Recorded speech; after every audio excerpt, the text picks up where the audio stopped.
they say, is a destination designed for everybody, close enough to the city. So the idea with this new system of work now is you can work anywhere. And I think what's going to happen is people are definitely going to be living here a while and living in Manila and vice versa. So the idea is to come up with an affordable dream, maybe a 200-300 square meter lot ranging from 2 to 4 million, where you can build a 5 million home.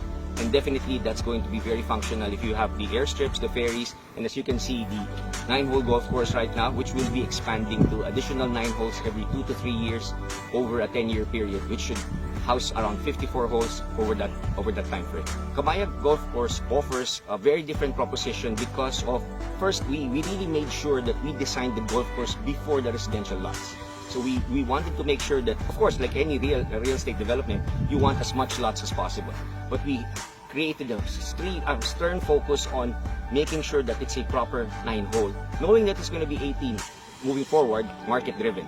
And then once the golf course is there, we understood that you position it correctly, you will be facing the sea and Mount Mariveles at your back.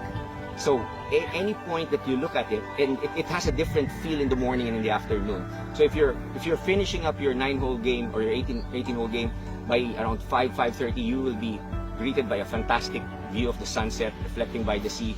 So I think the most important thing here is a lot of our buyers originally were not golfers, which includes me. Okay, so I'm just still at the early stage of learning how to play, but I'm pretty sure I'm going to fall in love with this game like everybody else. So the idea with this golf course is it provides a unique proposition of the views, and we also understood that a lot of the buyers initially would not be golfers, but then everybody's trying to learn it and everybody's enjoying it. I think the same way that all the other golfers around the world are enjoying it. Well, actually, our first 9 holes were very happy and pleased on how it came about.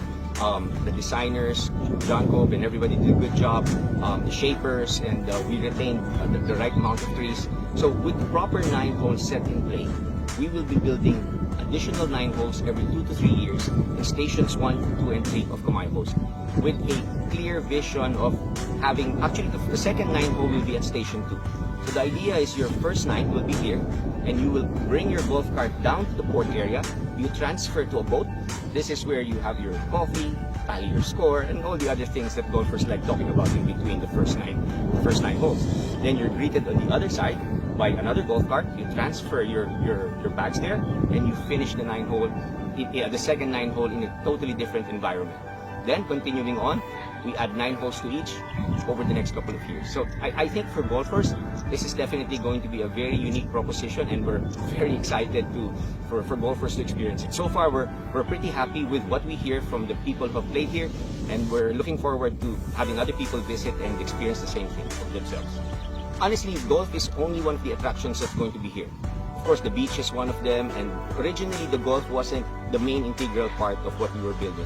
But now we understand that with all of these things put together, and with probability of city development, meaning actual living here, we really foresee it to be a bustling city, but not with the problems of traffic and everything else.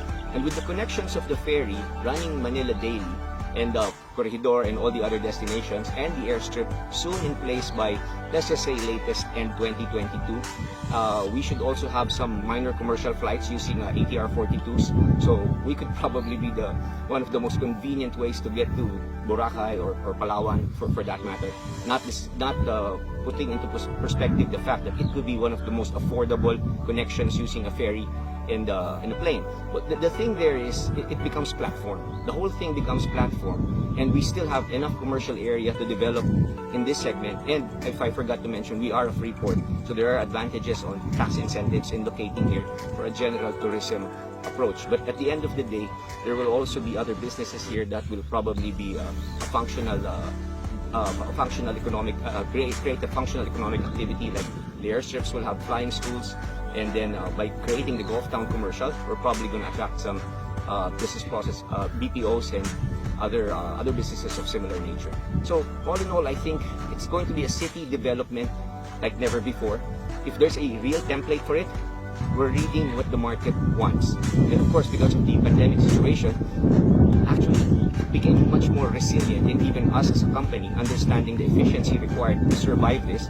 But I think we've heard the more of the difficult parts of the pandemic, and we're now gearing towards probably an exponential growth, understanding that the human behavior has gone through a natural, it's not change, it's just a natural evolution in hyperspeed, and I think we're going to be there to catch it, and Camaya will be one of the platforms that will be able to capitalize and maximize on what people really want, on how they want to live in the future. I think Camaya is worth a visit because it's so close to Manila. It doesn't cost an arm and a leg. You can go for a day trip, you can stay overnight. It'll probably cost you less than the other, and we're probably the closest white sand beach of this quality to Metro Manila in the most convenient way using the ferries. And if you're living in Region 3 and with the new developments in Manila as well, the new skyways, it's pretty simple. It's simple, it's close, it's affordable. So there's no reason not to try. And I think at the end of the day, the romance of the sea is timeless. So if you can get to a place like this within an hour and a half or two, you should try.